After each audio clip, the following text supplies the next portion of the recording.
নমস্কার বন্ধুরা, রাখি কিচেন ট্রেনকে আপনাদেরকে স্বাগত জানাই। আমি একটা নতুন রেসিপি নিয়ে এসেছি। দেখুন, পনির পিস পিস করে কেটে নিয়েছি। আমি এখানে 300 মতন পনির নিয়েছি, আপনারা চাইলে আরও বেশি নিতে পারেন।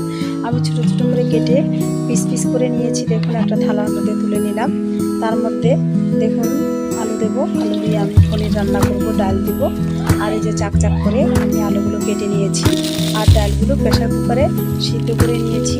সিদ্ধ করার পরে জিরা আদা বেটে নিয়েছি, যেহেতু নিরামিষ আর কোনো মশলা দেবো না। আর দেখুন, কড়াইতে তেল দিয়ে দিয়েছি। পনিতে হলুদ মাখিয়ে নিলাম, হলুদ আর লবণ মাখিয়ে ভালো করে ভেজে নিয়েছি। তার মধ্যে জল দিয়ে জলের মধ্যে রেখে দিয়েছি, তাহলে নরম সুন্দর হয়। আর আলুগুলো কষিয়ে নিলাম, হলুদ লবণ লঙ্কার গুঁড়ো আদা জিরে বাটা সম্পূর্ণ দিয়ে কষিয়ে জল দিয়ে দিলাম পরিমাণ মতো। তারপরে ঢাকা দিয়ে দিলাম। যদি দেখুন আমার পনির তরকারি রেডি, ভালো লাগলে লাইক শেয়ার কমেন্ট সাবস্ক্রাইব করে দেবেন। ধন্যবাদ।